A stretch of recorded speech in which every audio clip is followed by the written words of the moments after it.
Scientist के मुताबिक इस धरती पर जानवरों की 87 लाख से भी ज्यादा प्रजातियां हैं, जिसमें से 86% जानवरों की प्रजातियों के बारे में तो हम जानते ही नहीं हैं। इतने सारे जीव क्या कम थे जो नेचर ने कुछ जीवों को बिल्कुल एक जैसा दिखने वाला बना दिया। ये जानवर एक दूसरे से इतने ज्यादा मिलते जुलते हैं कि इनमें अंतर बताने में तो बड़े बड़े एक्सपर्ट्स भी मार खा जाते हैं। फिर भी हम अभी तो बच्चे हैं। आज मैं आपके लिए लाया हूँ 24 ऐसे जानवर जिनमें अंतर बता पाना बहुत ज्यादा मुश्किल है, पर ये वीडियो देखने के बाद आपकी सारी दुविधाएं मिट जाएंगी, इसलिए वीडियो को पूरे आखिर तक देखें। Number 12, frogs and toad. हम इंडियंस के लिए तो ये दोनों ही मेंढक हैं, मगर विज्ञान के अनुसार ये दो अलग अलग जीव हैं। अगर आप फ्रॉग्स की स्किन पर ध्यान देंगे तो आपको पता चलेगा कि इनकी स्किन बहुत ज्यादा चिकनी होती है। वहीं टॉड्स देखने में बहुत ज्यादा भद्दे दिखाई देते हैं और इनकी स्किन पे बहुत ज्यादा बम्प्स होते हैं। और फ्रॉग्स साइज में छोटे होते हैं और इनकी टांगे बड़ी बड़ी होती हैं। वहीं बदसूरत टॉड बहुत ज्यादा मोटे होते हैं और इनकी टांगे भी बहुत ज्यादा छोटी छोटी होती हैं।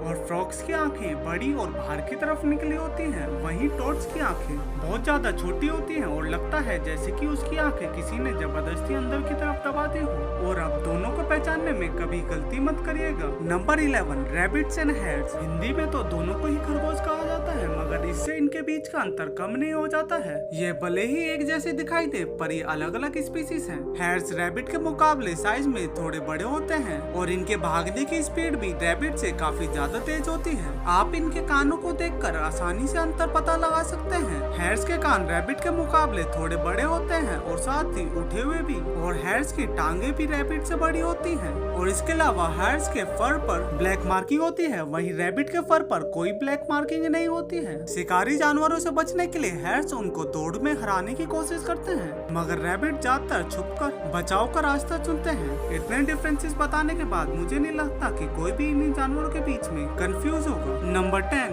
पोर्पोइसेस एंड डॉल्फिन्स। चलिए अब चलते हैं समुद्री जीवों की तरफ। ये जो आपको मछली दिखाई दे रही है वो भले ही देखने में एक जैसी हो, मगर इनके बीच में बहुत अंतर है। आमतौर पे हम इन दोनों मछलियों को ही डॉल्फिन समझ लेते हैं। इनमें से एक मछली डॉल्फिन है और दूसरी वाली पोर्पोइस। दरअसल डॉल्फिन की चोंच काफी नुकीली और लंबी होती है और इनके दांतों का आकार किसी कोन जैसा होता है और इनके दांत बहुत ज्यादा नुकीले और मजबूत होते हैं। वहीं पोर्पोइस का मुंह छोटा होता है और इनके दांत किसी स्पीयर जैसे होते हैं। डॉल्फिन पोर्पोइस से थोड़ी दुबली पतली होती है और इनका फिन थोड़ा घुमावदार होता है। वहीं पोर्पोइस साइज में थोड़ी बड़ी और मजबूत होती है और इनका फिन थोड़ा ट्रायंगुलर शेप में होता है। Number 9, turtles and tortoise. हम भारतीयों के पास फिर इन दोनों अलग अलग स्पीसीज के लिए एक ही नाम है, वो है कछुआ। मगर यकीन मानिए दोनों ही रेप्टाइल्स अलग अलग हैं। इनके बीच का सारा अंतर इनके हैबिटेट पर डिपेंड करता है, यानी कि ये जहाँ रहते हैं उसके हिसाब से इनके शरीर में बदलाव आ गए हैं। टर्टल्स आमतौर पर समुद्र के अंदर रहते हैं, इसी वजह से इनके पैर जालीदार रहते हैं, जिससे कि इनको तैरने में आसानी होती है। और इनका भारी कवच भी